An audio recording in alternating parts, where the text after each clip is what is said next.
Bayangkan ini, kamu datang ke acara peresmian kantor pusat perusahaanmu sendiri dengan angkot karena mobilmu berdaja dirampas paksa oleh ibu mertua di depan rumah. Dan ketika kamu masuk, suamimu menatapmu seperti orang asing, lalu berbisik agar kamu duduk di kursi paling belakang supaya tidak mempermalukan keluarganya. Mereka tidak tahu satu hal, nama yang tertera di akta pendirian perusahaan itu bukan nama suamiku, bukan pula nama mertuaku.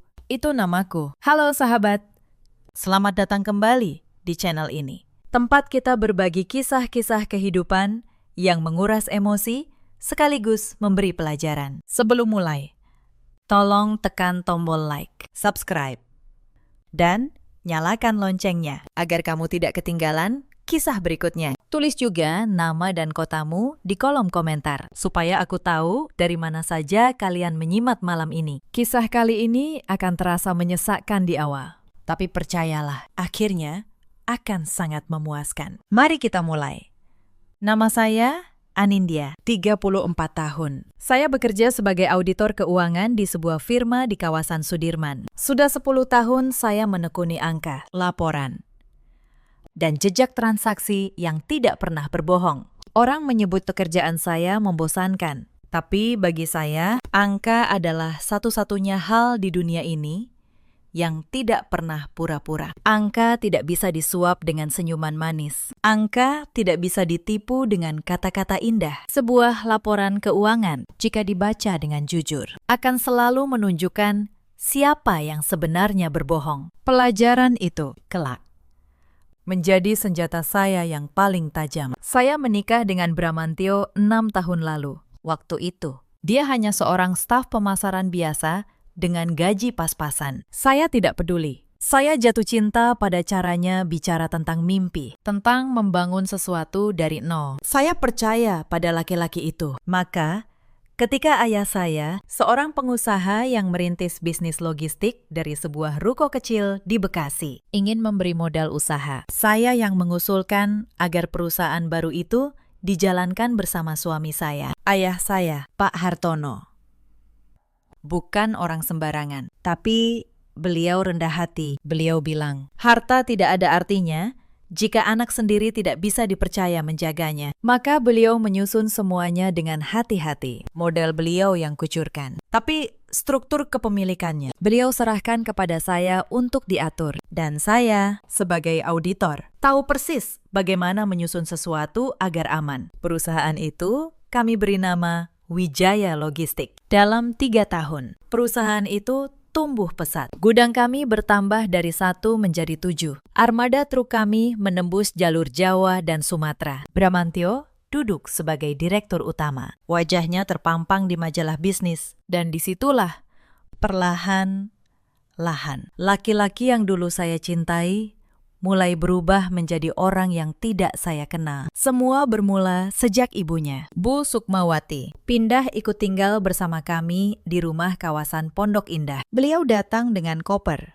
dan tidak pernah pergi lagi. Bu Sukmawati adalah perempuan berusia 62 tahun dengan tatapan yang selalu menghitung. Setiap kali memandang saya merasa beliau sedang menaksir harga, bukan menyapa menantu. Bersamanya datang pula Vania, adik ipar saya, 29 tahun. Vania cantik, pandai bicara, dan sangat pandai membuat dirinya terlihat sebagai korban. Sejak awal saya merasakan ada yang tidak beres di antara ibu dan anak perempuan itu. Mereka sering berbisik di dapur, lalu berhenti ketika saya lewat. Mereka tersenyum manis di depan saya, tapi senyum itu tidak pernah sampai ke mata. Ayah saya dari jauh sudah membaca gelagat itu. Suatu sore, beliau menelpon saya. Suaranya pelan tapi tegas. Beliau bertanya, apakah saya masih memegang kendali atas perusahaan? Saya menjawab bahwa Bramantio yang menjalankan operasional, tapi struktur tetap di tangan saya. Ayah terdiam sebentar. Lalu beliau berkata, "Nak, jaga baik-baik angka-angkamu. Suatu hari, angka itu yang akan menyelamatkanmu." Waktu itu, saya belum mengerti maksudnya. Saya baru mengerti setahun kemudian. Vania menikah dengan seorang pengusaha properti. Dan sejak itu, tuntutan demi tuntutan mulai berdatangan ke rumah kami. Mereka butuh dana untuk ini. dana untuk itu. Dan Bramantyo, suami saya, selalu mengiyakan uang perusahaan yang seharusnya untuk operasional mulai mengalir keluar lewat pintu-pintu yang tidak saya setujui. Saya mencoba mengingatkan, tapi setiap kali saya bicara, Bu Sukmawati akan menyela dengan kalimat yang sama. Anindya, kamu ini cuma istri. Urusan uang, biar laki-laki yang mengatur. Saya menelan kalimat itu berkali-kali. Saya pikir, demi rumah tangga, saya bisa bersabar. Awal perubahan Bramantyo sebenarnya bisa saya tunjuk dengan jelas. Dulu, di tahun pertama perusahaan berdiri, dia masih sederhana. Dia masih membawakan saya martabak di malam-malam saya lembur mengaudit. Dia masih bertanya pendapat saya tentang setiap keputusan. Tapi semuanya berubah sejak namanya mulai dikenal. Sejak majalah bisnis memuat wajahnya. Sejak orang-orang memanggilnya Pak Direktur. Pujian itu seperti racun yang manis. Dia mulai percaya bahwa kesuksesan ini benar-benar lahir dari tangannya sendiri. Dan melupakan dari mana modal itu berasal dan siapa yang menyusun agar semuanya berdiri. Saya ingat satu malam, ketika saya mencoba mengingatkannya tentang sebuah laporan keuangan yang janggal. Dia menatap saya dengan tatapan yang belum pernah saya lihat sebelumnya. Tatapan meremehkan. Dia berkata, Anindya, kamu itu cuma auditor. Kamu tidak mengerti bagaimana bisnis besar dijalankan. Sudah, urus saja angka-angka kecilmu. Malam itu, untuk pertama kalinya, saya merasa menjadi orang asing di samping suami saya sendiri. Saya tidak tahu bahwa angka-angka kecil yang dia remehkan itulah yang kelak akan meruntuhkan seluruh kerajaannya. Saya pikir demi rumah tangga, saya bisa terus bersabar. Tapi saya lupa satu hal penting, kesabaran yang terus diinjak. Suatu hari akan berubah menjadi sesuatu yang jauh lebih dingin. Dan malam itu di teras rumah, ketika saya mendengar mereka tertawa di ruang tengah, saya tidak tahu bahwa hitungan mundur sudah dimulai. Pagi itu hujan gerimis turun di kawasan Pondok Indah. Saya sedang bersiap berangkat kerja ketika Bu Sukmawati berdiri di depan pintu, menghalangi langkah saya. Di tangannya tergenggam sebuah kunci. Kunci mobil saya. Mobil Alphard hitam yang ayah saya hadiahkan saat ulang tahun saya yang ke-30. Saya bertanya dengan sopan, Bu, itu kunci mobil saya. Saya harus berangkat kerja. Bu Sukmawati menyeringai. Beliau berkata, mobil ini sekarang dipakai Fania. Dia lebih butuh. Kamu kan bisa naik taksi. Gajimu lumayan. Saya tertegun. Saya menoleh ke arah Bramantyo yang berdiri di belakangnya, berharap suami saya membela. Tapi Bramantyo hanya menghela napas. Sudahlah, Anindya.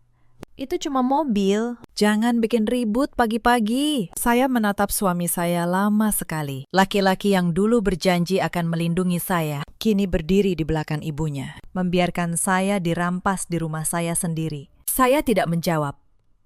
Saya hanya mengangguk pelan, lalu berbalik, berjalan keluar pagar, dan memesan taksi di pinggir jalan. Tapi di dalam taksi itu, sambil menatap rumah saya yang menjauh di kaca spion, sesuatu di dalam dada saya membeku. Bukan amarah, sesuatu yang lebih tenang dari amarah. Sopir taksi sempat bertanya, apakah saya baik-baik saja? Karena katanya, wajah saya pucat. Saya hanya tersenyum dan menjawab bahwa saya tidak apa-apa. Padahal di dalam kepala saya, sebuah keputusan baru saja lahir. Selama 6 tahun, saya selalu memilih mengalah demi menjaga keutuhan rumah tangga. Tapi pagi itu, di bangku belakang taksi yang asing, saya menyadari satu hal. Rumah tangga yang hanya bisa utuh jika satu pihak terus-menerus diinjak. Sebenarnya sudah lama tidak utuh. Saya mulai berhitung. Hari itu, saya datang ke kantor dengan taksi. Rekan kerja saya bertanya, kenapa saya tidak membawa mobil? Saya hanya tersenyum dan menjawab bahwa mobilnya sedang diservis. Saya tidak ingin menceritakan aib rumah tangga saya kepada siapapun. Tapi malam itu, ketika saya pulang, saya membuka laptop dan mulai melakukan sesuatu yang sudah lama saya tunda. Saya membuka kembali seluruh laporan keuangan Wijaya Logistik selama 2 tahun terakhir. Sebagai auditor, saya tahu cara membaca jejak yang orang lain pikir sudah mereka hapus. Beberapa hari sebelumnya, Bramantio memang sudah mencabut akses saya ke sistem keuangan perusahaan. Dia berdalih bahwa itu demi keamanan, agar data tidak bocor. Saya hanya mengangguk waktu itu. Mereka pikir, dengan menutup pintu depan, saya tidak akan bisa masuk. Mereka lupa bahwa seorang auditor selalu tahu pintu-pintu lain. Saya masih menyimpan salinan laporan dari tahun-tahun ketika saya masih dipercaya. Saya masih punya akses ke catatan bank yang sah atas nama badan hukum milik saya. Dan dari sanalah, malam itu, angka-angka mulai berbicara kepada saya. Ada aliran dana yang janggal. Setiap bulan, ada transfer ke rekening atas nama perusahaan cangkang yang tidak pernah saya dengar. Jumlahnya tidak besar di awal. 50 juta, lalu 100 juta, lalu 200 juta. Tapi malam itu, saya belum tahu seberapa dalam lubang ini. Saya menutup laptop. Dan untuk pertama kalinya, dalam berbulan-bulan, saya tidur nyenyak. Karena saya tahu, saya sudah menemukan benang pertama. Minggu berikutnya, Bu Sukmawati mengadakan arisan keluarga di rumah kami. Rumah saya.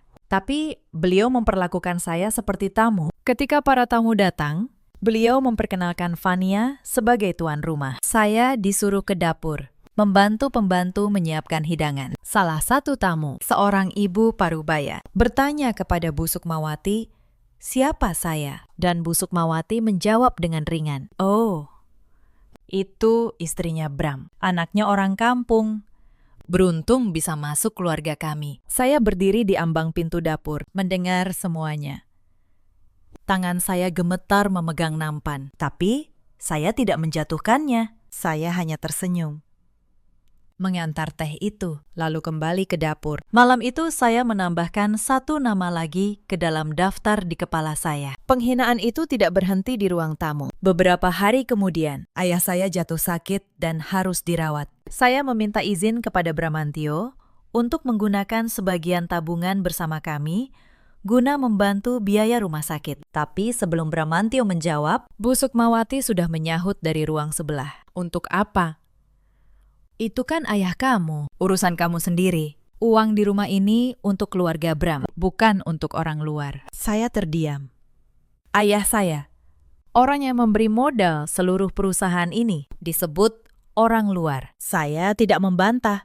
Saya membayar biaya rumah sakit dari tabungan pribadi saya sendiri. Tapi malam itu, saya menambahkan satu catatan lagi ke dalam buku diam saya. Lalu, ada kejadian dengan Mbak Asih, pembantu rumah tangga kami yang sudah bekerja bertahun-tahun. Suatu pagi, Fania menuduh Mbak Asih mencuri sebuah kalung. Padahal Fania sendiri yang memindahkannya. Bu Sukmawati langsung memecat Mbak Asih tanpa bukti, bahkan menahan gaji bulan terakhirnya. Saya diam-diam menemui Mbak Asih di luar, membayar gajinya dari uang saya, dan meminta nomornya. Saya berkata kepadanya, Mbak, simpan nomor saya. Suatu hari nanti, mungkin saya butuh saksi yang jujur. Mbak Asih tidak mengerti maksud saya saat itu, tapi dia mengangguk, dan dia menjadi salah satu mata saya di dalam rumah yang sudah bukan lagi rumah saya. Sebulan kemudian, datang pukulan yang lebih telak. Bramantio pulang membawa setumpuk dokumen. Dia meletakkannya di meja makan, lalu memanggil saya dengan nada yang dibuat-buat manis. Dia bilang, ini hanya formalitas. Perusahaan mau ekspansi. Butuh restrukturisasi kepemilikan saham agar lebih mudah mendapat pinjaman bank. Dia menyodorkan pena. Tanda tangan di sini. Anindya. Dan di sini cuma soal administrasi. Saya mengambil dokumen itu. Saya membacanya. Dan jantung saya nyaris berhenti. Dokumen itu adalah akta pengalihan saham jika saya menandatanganinya. Seluruh kepemilikan saya atas Wijaya Logistik akan beralih. Setengah kepada Bramantio, setengah lagi kepada sebuah perusahaan yang ternyata milik suami Fania. Mereka ingin saya menyerahkan segalanya dengan tangan saya sendiri. Saya menatap Bramantio. Saya menatap Bu Sukmawati yang duduk di sofa, pura-pura menonton televisi, tapi telinganya jelas terpasang. Saya menatap Fania yang berdiri di tangga, tersenyum tipis. Mereka pikir mereka sudah menang. Mereka pikir saya, perempuan kampung yang beruntung, tidak akan mengerti apa yang tertulis di kertas itu. Maka saya melakukan hal yang paling sulit dalam hidup saya. Saya tersenyum. Saya berkata, "Tentu." "Mas, tapi ini dokumen penting. Beri saya beberapa hari untuk membacanya dengan teliti. Saya kan auditor. Saya tidak terbiasa menandatangani sesuatu tanpa membaca." Wajah Bramantio sempat mengeras. Tapi Bu Sukmawati menyahut dari sofa. "Kasih waktu, Bram. Biar dia baca. Toh ujungnya tanda tangan juga." Mereka tertawa kecil. Mereka tidak tahu bahwa kalimat itulah yang menyegel nasib mereka. Malam itu juga, saya menelpon ayah saya. Saya ceritakan semuanya. Suara di ujung telepon terdiam lama. Lalu ayah saya berkata satu kalimat yang membuat bulu kuduk saya meremang. "Anindya, ingat kata ayah dulu. Sekarang waktunya angka-angkamu bekerja. Jangan tanda tangani apapun. Ayah akan kirim seseorang." Esoknya, seorang pengacara bernama Pak Reza datang ke kantor saya, membawa map tebal. Dan di dalam map itu, ada sesuatu yang mengubah segalanya. Pak Reza membuka map itu pelan-pelan. Beliau menjelaskan bahwa ayah saya sejak awal pendirian Wijaya Logistik telah menyusun struktur kepemilikan dengan sangat cermat. Bramantio memang direktur utama. Namanya ada di mana-mana. Tapi pemegang saham mayoritas sebanyak 70% adalah saya. Bukan melalui nama biasa, melainkan melalui sebuah badan hukum yang ayah saya dirikan atas nama saya bertahun-tahun lalu, dengan akta notaris yang sah dan tersimpan rapi. Dokumen pengalihan saham yang Bramantio sodorkan kepada saya secara hukum tidak ada artinya tanpa persetujuan pemegang saham mayoritas. Dan pemegang saham mayoritas itu adalah saya. Saya duduk diam. Air mata saya nyaris jatuh, bukan karena sedih, tapi karena akhirnya saya mengerti betapa dalam ayah saya melindungi saya. Beliau sudah meramalkan hari seperti ini akan datang. Pak Reza melanjutkan. Beliau berkata bahwa aliran dana mencurigakan yang saya temukan, jika ditelusuri dengan benar, bisa menjadi bukti penggelapan. Dan penggelapan dana perusahaan adalah pidana. Saya menatap map itu. Saya tahu apa yang harus saya lakukan, tapi saya juga tahu, ini belum waktunya. Saya harus menunggu momen yang tepat. Momen ketika mereka merasa paling menang. Lalu datanglah momen Lebaran. Dan bersamanya, datang penghinaan yang paling terasa di depan banyak mata. Seluruh keluarga besar Bramantio berkumpul di rumah saya. Lebih dari 20 orang. Dan sejak pagi, Bu Sukmawati memperlakukan saya seperti pelayan di acara orang lain. Saya disuruh memasak opor, menggoreng ketupat, mencuci piring kotor yang menumpuk. Sementara Fania duduk manis menerima THR dan pujian dari para tamu. Ketika seorang bibi memuji masakan rendang, Bu Sukmawati cepat-cepat menjawab bahwa itu resep keluarganya. Padahal saya lah yang memasaknya semalaman. Salah seorang sepupu Bramantio bahkan menyodorkan piring kotornya ke arah saya sambil berkata, "Mbak, tolong dibereskan ya." Mereka mengira saya pembantu yang dipekerjakan untuk acara itu. Saya membereskan semuanya tanpa sepatah kata. Tapi di sela-sela mencuci piring, saya melihat Bramantio di ruang tengah, tertawa-tawa, menerima amplop. Berpura-pura menjadi tuan rumah yang dermawan. Padahal uang di amplop-amplop yang dia bagikan itu, saya tahu persis dari mana asalnya. Dari kas perusahaan yang dia gelapkan. Saya mengeringkan tangan saya, menatap pantulan wajah saya di jendela dapur, dan berkata pelan dalam hati, "Nikmati hari rayamu, Mas, karena ini mungkin yang terakhir." Lalu saya kembali tersenyum, mengantar hidangan.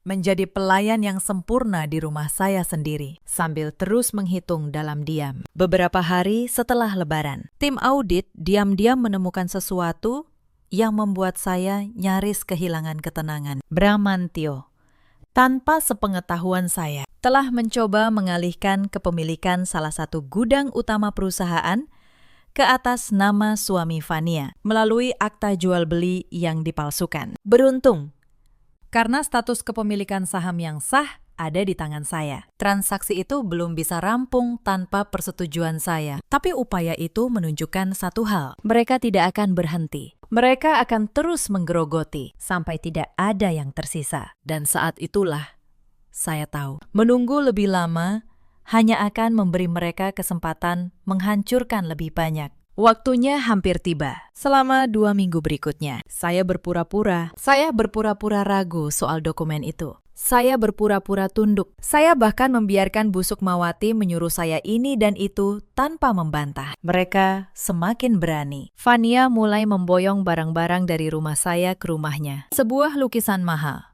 Set peralatan makan dari porselen. Bahkan perhiasan pemberian ibu saya almarhumah. Setiap barang yang hilang, saya catat. Setiap tanggal, saya simpan.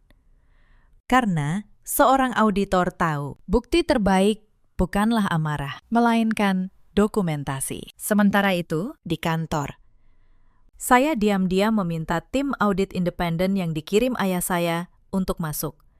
Mereka menyamar sebagai konsultan pajak. Selama 2 minggu, mereka membongkar setiap lembar pembukuan. Dan apa yang mereka temukan jauh lebih buruk dari dugaan saya. Bramantio dan suami Fania telah menggelapkan dana perusahaan sebesar 4 miliar rupiah selama 2 tahun. Mereka mengalirkannya melalui faktur fiktif ke perusahaan-perusahaan cangkang yang ujungnya bermuara ke rekening pribadi mereka. 4 miliar. Uang yang seharusnya membangun gudang, membayar gaji karyawan, dan menghidupi ratusan keluarga sopir truk. Saya membaca laporan audit itu di kantor saya, sendirian.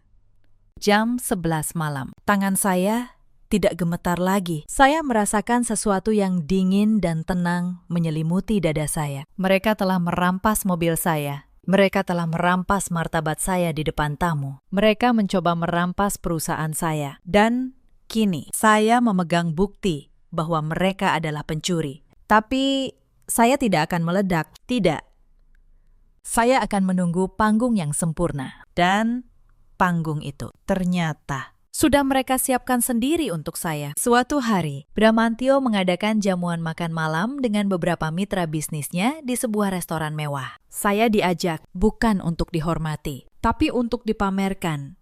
Dan kemudian direndahkan. Di tengah makan malam, salah satu mitra bertanya kepada saya apa pekerjaan saya. Sebelum saya menjawab, Bramantio tertawa dan berkata, "Istri saya.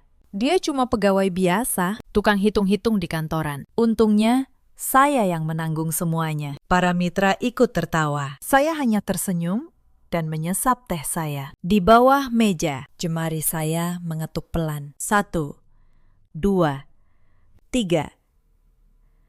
Saya sedang menghitung. Bukan menghitung amarah, tapi menghitung hari yang tersisa sebelum semuanya berakhir. Pulang dari restoran itu di dalam mobil, Bramantio mengeluarkan ancaman yang sebenarnya. Dia berkata, jika saya tidak segera menandatangani akta pengalihan saham itu, dia akan menceraikan saya. Dan menurutnya, dalam perceraian itu, dia akan mengambil seluruh perusahaan. Karena dialah direktur utamanya. Dialah wajah Wijaya Logistik. Dia bilang, "Kamu tidak punya apa-apa, Anindya, tanpa aku. Kamu bukan siapa-siapa." Saya menatap jendela, menatap lampu-lampu kota yang berlarian. Lalu saya menjawab pelan, "Mungkin kamu benar, Mas." Dia tersenyum puas. Mengira saya menyerah. Dia tidak tahu, di kepala saya, baris terakhir dari laporan ini hampir selesai saya tulis. Suatu malam, saat makan, Bramantio mengumumkan sesuatu dengan bangga. Perusahaan akan mengadakan acara peresmian gedung kantor pusat yang baru di sebuah hotel mewah di kawasan SCBD. Akan hadir para investor, pemegang saham, mitra bank, dan rekan bisnis.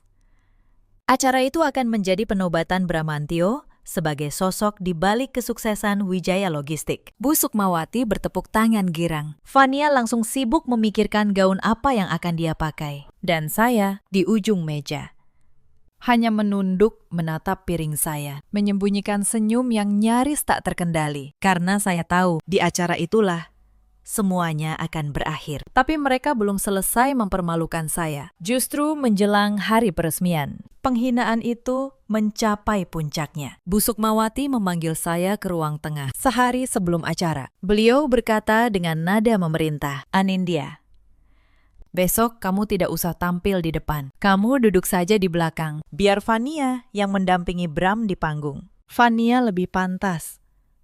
Penampilannya lebih meyakinkan untuk para investor." Saya bertanya pelan, "Tapi Bu, saya kan istrinya." Bu Sukmawati menyeringai. "Justru karena kamu istrinya yang asal kampung, kamu harus tahu diri. Jangan permalukan keluarga ini di depan orang penting." Saya menatap Bramantio.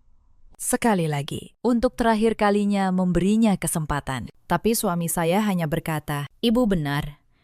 Anindya, kamu duduk di belakang saja. Jangan banyak tingkah besok." Di detik itu, sisa terakhir cinta saya kepada laki-laki itu padam. Bukan dengan ledakan, tapi dengan keheningan yang dingin. Saya mengangguk.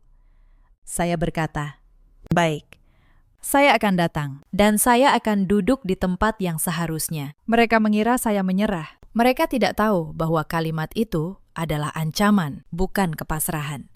Malam sebelum acara, saya bertemu Pak Reza dan tim audit untuk terakhir kali. Kami menyiapkan segalanya. Laporan audit yang lengkap, akta kepemilikan saham yang sah, bukti aliran dana penggelapan, rekaman keterangan Mbak Asih, pembantu yang dulu dipecat dengan tidak adil, yang ternyata menyaksikan banyak hal di dalam rumah itu. Dan satu hal lagi yang ayah saya tambahkan secara pribadi. Saya duduk di kantor Pak Reza malam itu, menyusun urutan semuanya dengan teliti, seperti menyusun sebuah laporan audit yang akan dipresentasikan ke Dewan Direksi. Setiap bukti punya tempatnya, setiap fakta punya gilirannya. Saya tidak ingin ada celah, karena saya tahu ketika kebenaran ini akhirnya bicara, ia harus bicara dengan begitu jelas sehingga tidak ada satupun yang bisa membantahnya. Pak Reza menatap saya, lalu berkata, "Bu Anindya, saya sudah menangani banyak kasus, tapi jarang saya melihat orang yang menyiapkan keadilan untuk dirinya sendiri setenang ini." Saya hanya tersenyum, karena bagi saya, ini bukan soal balas dendam. Ini soal menutup buku yang sudah terlalu lama dibiarkan terbuka. Saya menelpon ayah malam itu. Beliau hanya berkata, "Besok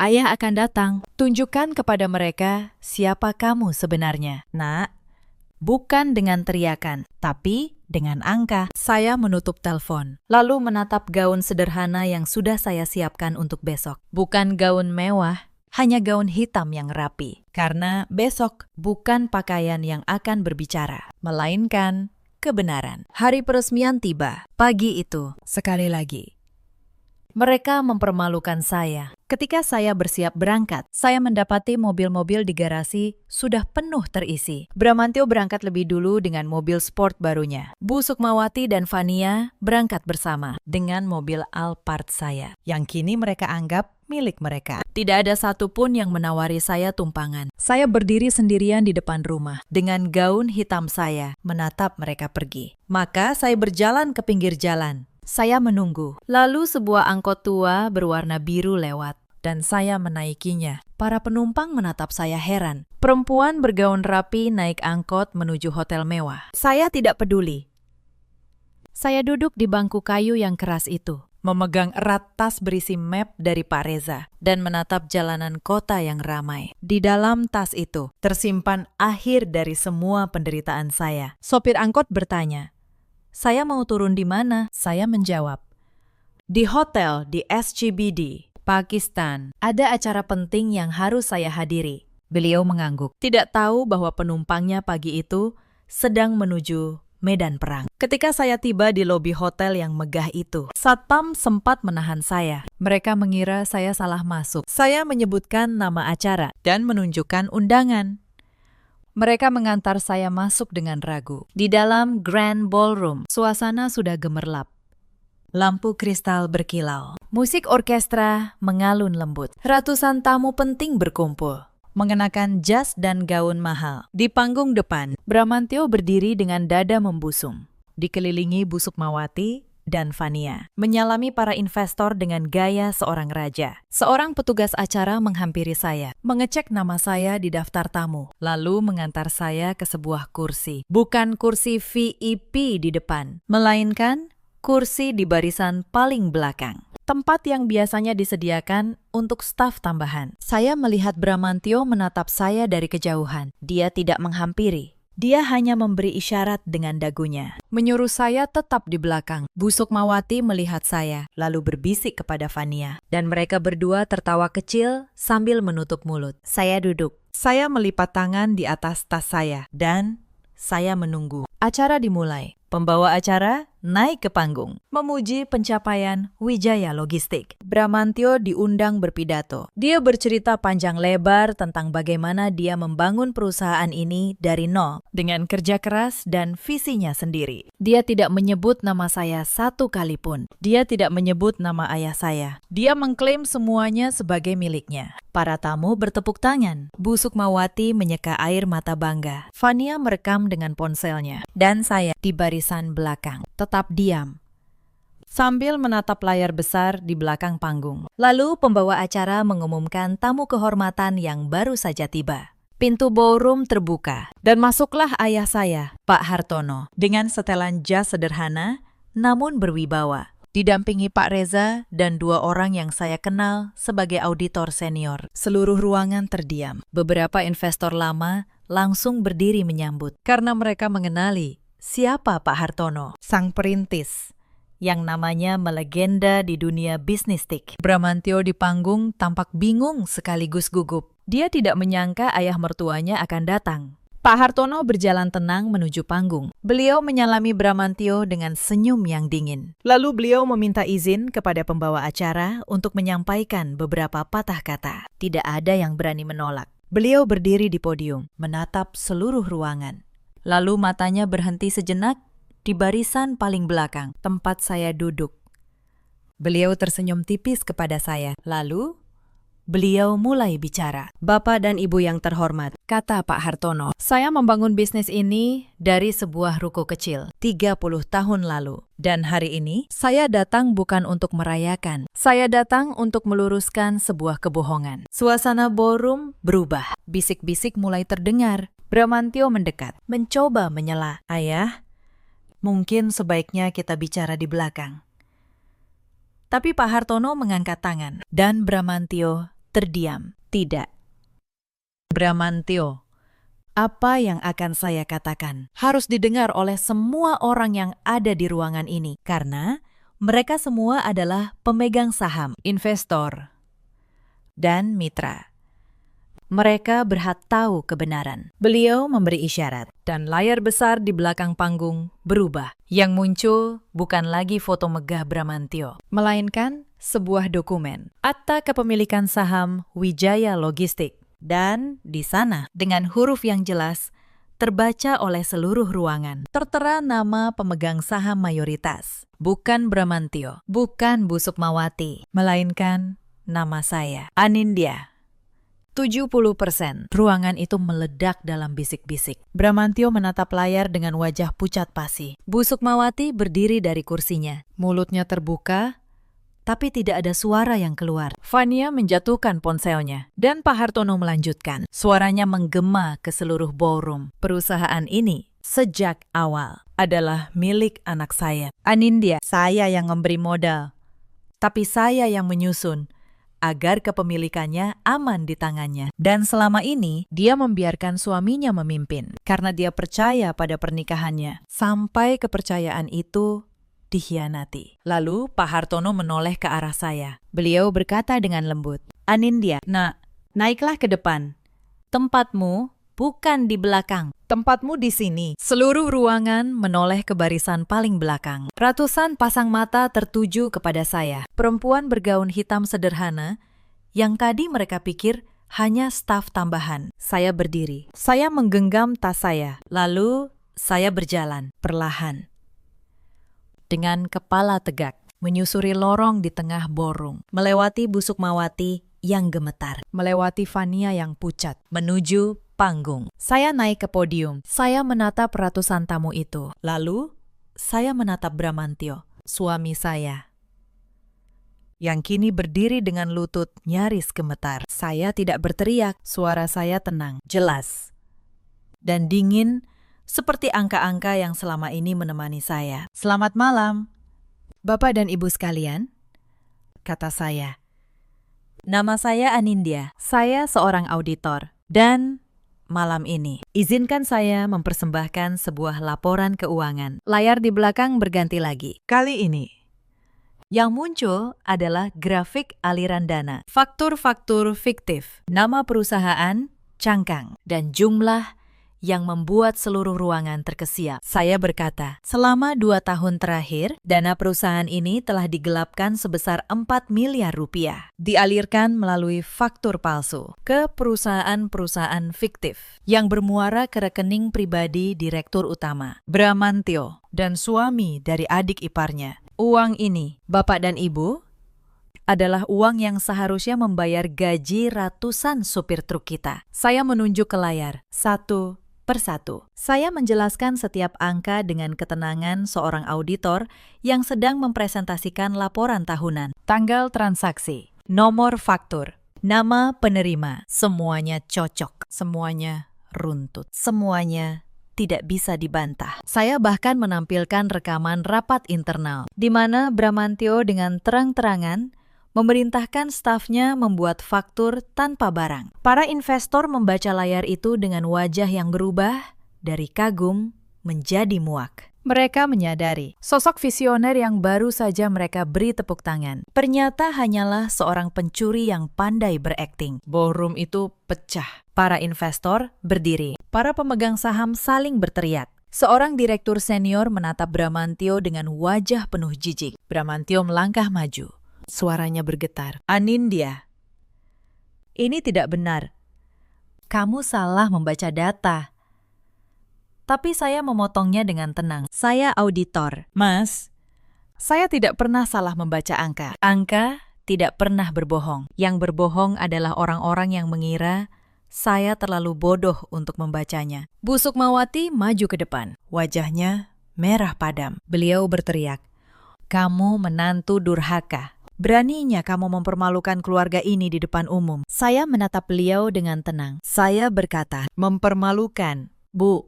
Saya hanya membacakan kebenaran. Yang mempermalukan keluarga ini bukan saya, tapi orang-orang yang mencuri." Lalu menyuruh pemilik sahnya duduk di kursi belakang dan naik angkot ke acaranya sendiri. Ruangan terdiam mendengar kalimat itu. Beberapa tamu menatap Bu Sukmawati dengan tatapan yang berubah. Bu Sukmawati, yang tadinya garang, kini terduduk lemas di kursinya. Beliau menatap saya dengan mata yang penuh ketakutan, lalu mencoba mengubah nada. Beliau memanggil saya, "Anindya, Nat.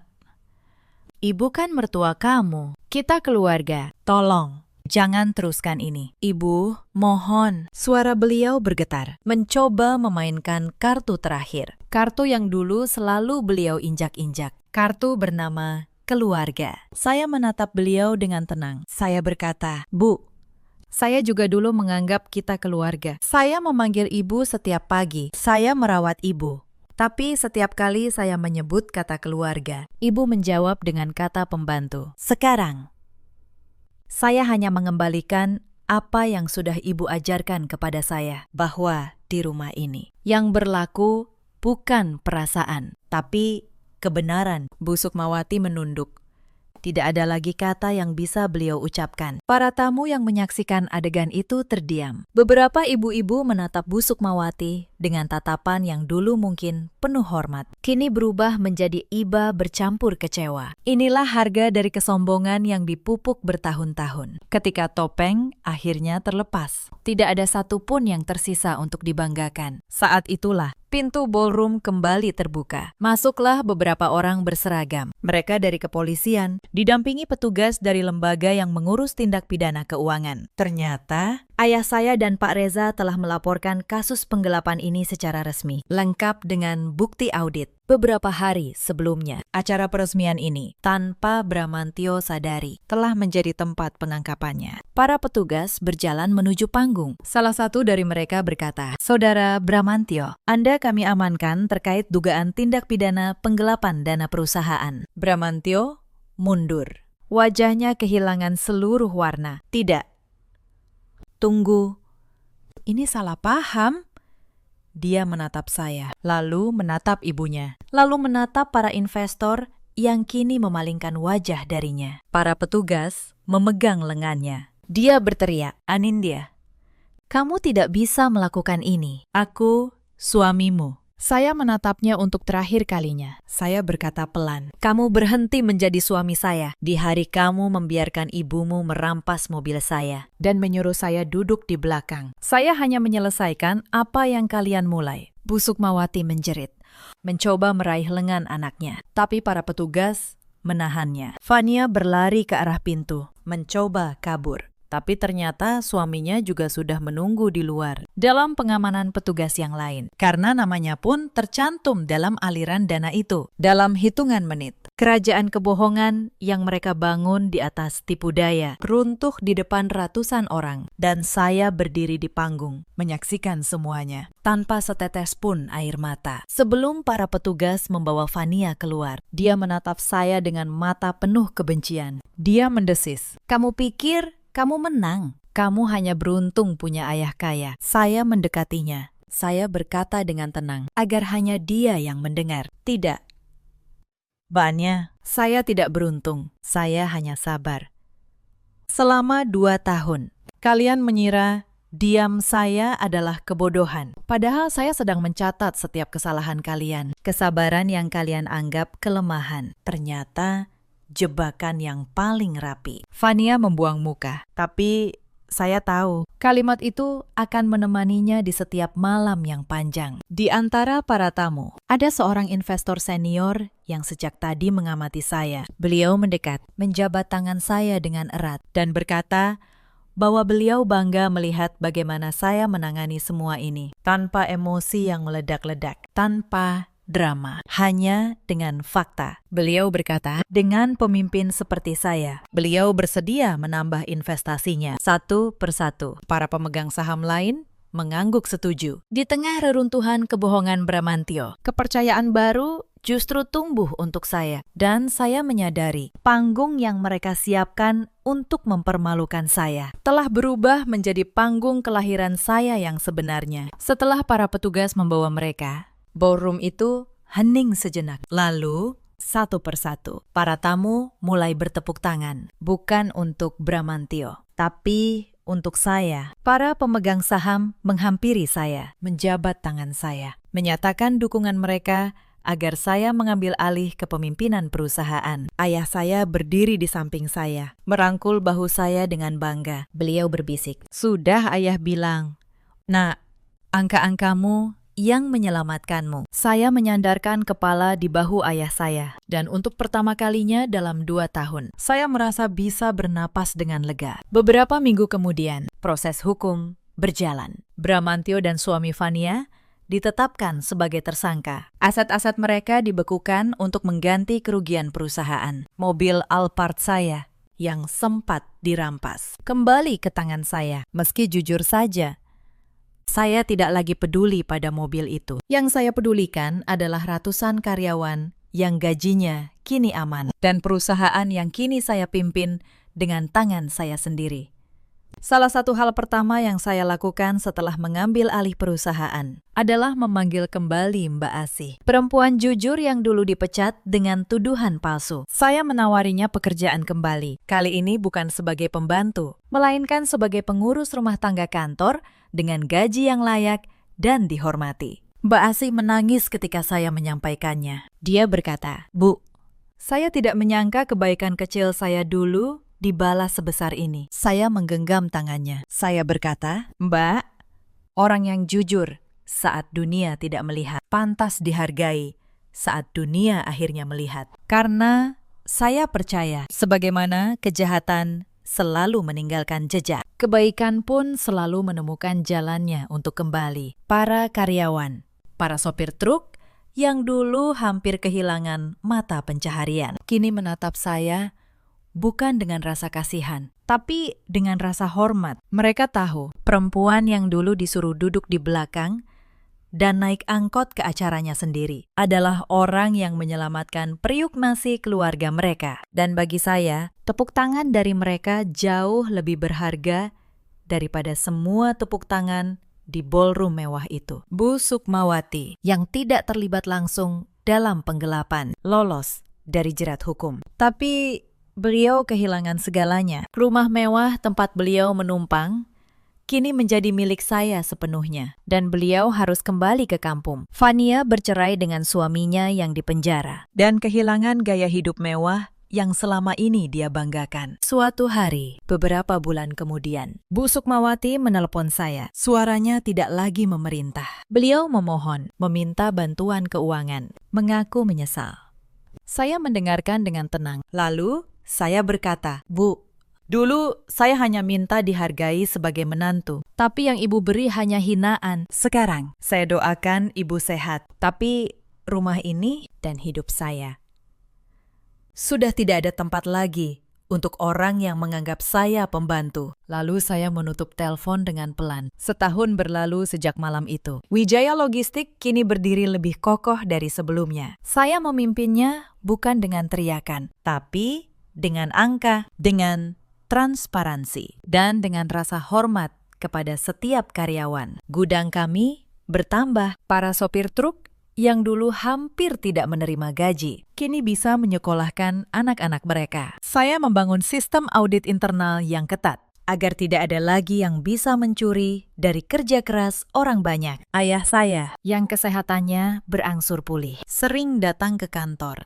hanya untuk duduk di sudut ruangan, menatap saya bekerja dengan senyum bangga. Bramantio menjalani proses hukumnya. Di persidangan, dia mencoba menyalahkan semua orang kecuali dirinya sendiri. Dia menyalahkan ibunya, menyalahkan adiknya, bahkan menyalahkan saya. Tapi angka-angka di laporan audit tidak bisa dibantah. Dia divonis bersalah. Aset-asetnya disita untuk mengganti kerugian. Suami Fania pun bernasib sama. Kerajaan yang mereka bangun di atas tipu daya, runtuh tanpa sisa. Suatu sore, saya pulang ke rumah saya di Pondok Indah. Rumah yang kini benar-benar menjadi rumah saya. Tidak ada lagi suara bisik-bisik di dapur. Tidak ada lagi tatapan yang menghitung. Saya duduk di teras, ditemani secangkir teh hangat dan sepiring ikan goreng dengan sambal terasi buatan saya sendiri.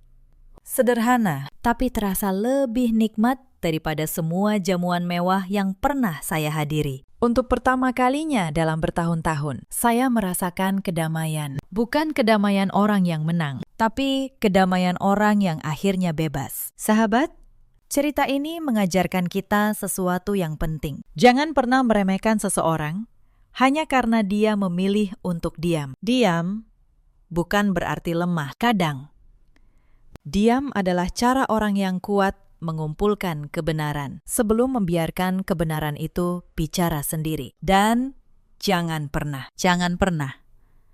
menghina pasangan yang dengan tulus mendampingimu dalam kesederhanaan. Karena orang yang mencintaimu saat kamu bukan siapa-siapa adalah orang yang paling tidak boleh kamu hianati. Di luar sana, ada banyak perempuan yang mungkin sedang berada di posisi Anindya dulu. Diinjak harga dirinya, dianggap tidak berharga di rumahnya sendiri. Dipaksa diam demi menjaga keutuhan yang sebenarnya sudah retak. Kepada kalian, saya ingin berkata, harga diri kalian tidak ditentukan oleh bagaimana orang lain memperlakukan kalian, tapi oleh bagaimana kalian akhirnya memilih untuk berdiri. Di luar sana, ada pula banyak suami seperti Bramantio yang silau oleh kesombongan dan bisikan keluarganya, hingga lupa siapa yang sungguh-sungguh berdiri di sisinya saat ia tidak punya apa-apa. Dan ada banyak ibu mertua yang karena rasa takut atau keserakahan justru menghancurkan rumah tangga anaknya sendiri dengan tangannya sendiri. Anindya kini hidup dengan tenang. Dia memimpin perusahaannya merawat ayahnya, dan belajar mencintai dirinya sendiri kembali. Bramantyo, Vanya, dan suaminya menghabiskan hari-hari mereka dalam penyesalan di balik jeruji. Dan Bu Sukmawati di kampung halamannya, hidup dalam bayang-bayang keserakahan yang pernah dia pilih. Roda kehidupan memang berputar, dan ia selalu berputar paling adil bagi mereka yang sabar menanti. Apa yang ditanam dengan keserakahan akan dituai dengan kehancuran, dan apa yang ditanam dengan kesabaran akan dituai dengan kemenangan yang tidak pernah bisa direnggut siapapun. Dalam hidup, kita selalu punya pilihan. Pilihan untuk membalas dengan amarah atau membalas dengan kebenaran. Anindya memilih kebenaran, dan kebenaran pada akhirnya selalu menemukan jalannya. Jika kisah ini menyentuh hati kalian, ceritakan pengalaman kalian di kolom komentar. Bagikan kepada mereka yang mungkin membutuhkannya. Terima kasih sudah menemani sampai akhir. Sampai jumpa di kisah berikutnya.